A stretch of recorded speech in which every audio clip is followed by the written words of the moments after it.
The lack of fixed collateral among small, medium, and micro enterprises can pose a variety of challenges in securing financing and sustaining business operations. Banks and other financial institutions often require fixed collateral as a prerequisite for approving loans. Every private sector development report quoted access to finance as a long-standing issue that the private sector has been experiencing for a number of years. Immovable property security refers to a financial and legal arrangement where immovable properties such as land and buildings are used as collateral to secure a loan or other financial obligations. It offers protection to lenders to register a legal claim or lien on the immovable property, giving them the right to seize or sell the property if the borrower defaults on their obligations. On the other hand, movable property security refers to the use of movable assets as collateral to secure a loan or fulfill a financial obligation. This includes tangible assets such as machinery, vehicles, inventory, equipment, and agricultural products. Intangible assets such as intellectual property rights, accounts receivable, and financial instruments can also be considered as movable property. In 2017, the government of Saint Lucia, citing the challenges faced by small and medium enterprises, began the research phase towards a movable properties registry. So the very first thing that happened is that there was a diagnostic exercise where the World Bank officials and IFC officials came to Saint Lucia. They properly diagnosed the problem. They met with all agencies which would have been affected by the coming of this new legislative environment. And at the end of this exercise, they produced a diagnostic report which sort of provided a Bible for us in terms of implementation. In 2014, we started the process of consultation for the security interest immovable bill. Again, this is basically to create a more level playing field for small business, a more level playing field for less established business, Mr. Speaker. Since Parliament passed the Security Interest in Movable Properties Bill in late 2022, IOC has been supporting the government with the design and development and also the implementation of a modern online notice-based collateral registry, which will help operationalize the law. This new system, which is expected to be rolled out in November 2023, will be informed by international best practice. Our work includes training of key stakeholders on the new collateral registry system, and that includes financial institutions, governments, officials, the business community, creditors, and legal practitioners.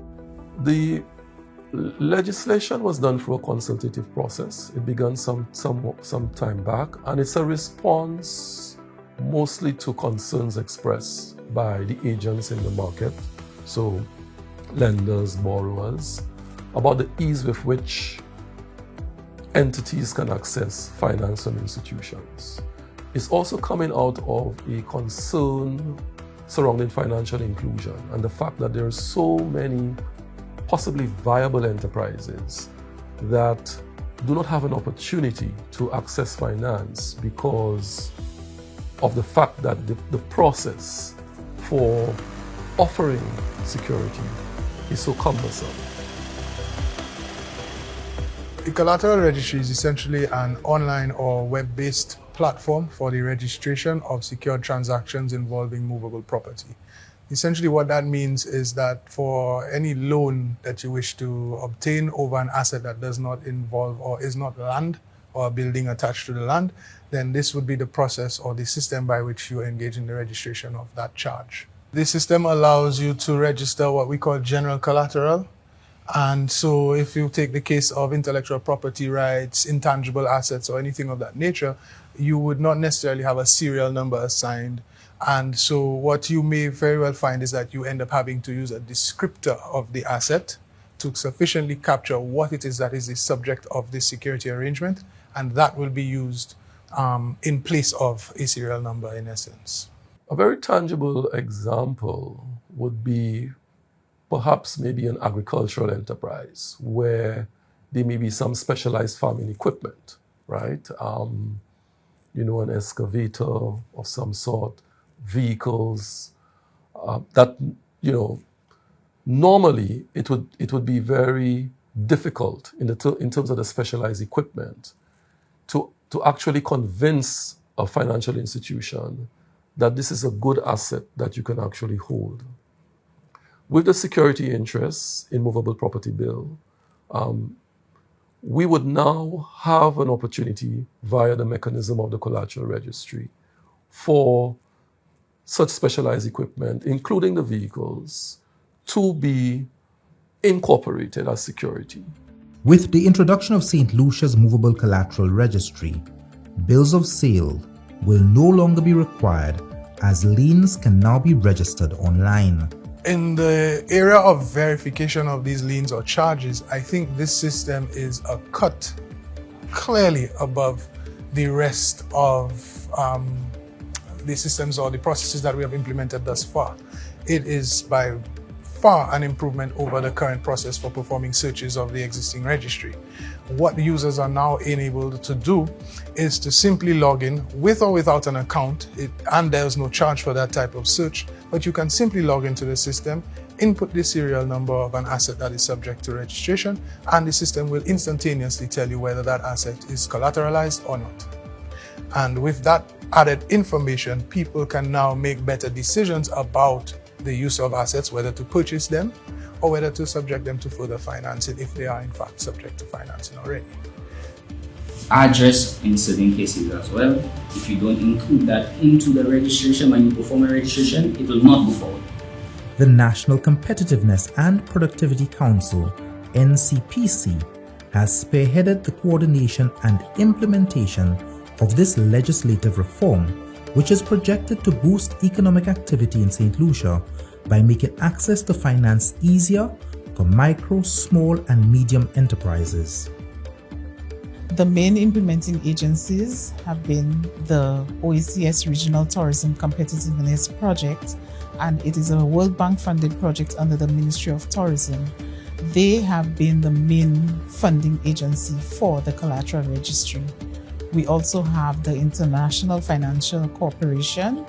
They have provided a lot of technical assistance for the project, and going forward, they will also be providing technical support to the other OECS islands who have plans to implement this project later on. We also have the High Court Registry. This is the main implementing agency where the collateral registry will be housed. Additionally, we have worked with the USAID through the Caribbean Business and Enabling Environment Reform activity, and they have provided communication support in order for us to bring public sensitization as we roll out for implementation of the collateral registry. The communication plan is very important because the public needs to be aware of what the collateral registry is, what the benefits are, and of course we are thankful to the USAID for providing the financing for that aspect of the project. At USAID, we take pride in our partnership with the government of Saint Lucia, and in particular, we are pleased to partner with them on the recently instituted collateral registry. Recognizing the profound significance of enhancing access to financial resources, these transformative reforms hold the promise of reshaping Saint Lucia's business landscape and elevating the overall investment climate of the nation. In the broader context of the Eastern Caribbean, we congratulate Saint Lucia for its pioneering role in establishing the collateral registry. We are also pleased that the registry will serve as a model for other countries in the Eastern Caribbean. We are hopeful that as the collateral registry is rolled out region-wide, that it will be the catalyst for regional economic transformation. Saint Lucia has spearheaded a pivotal development within the OECS by being the inaugural country to implement the Security Interests in Movable Property Registry. This landmark initiative paves the way for a more inclusive and dynamic financial ecosystem, allowing for a broader array of assets to be utilized as collateral, to include movable assets. The successful deployment of this registry in Saint Lucia is envisaged to secure a blueprint for other territories within the OECS, facilitating a smoother and swifter transition as they work towards bringing their respective movable collateral registries online. This collaborative approach not only signals a collaborative stride towards financial inclusivity, but also fosters a cooperative spirit among the member states, leveraging shared learning and experiences to enhance economic resilience regionally.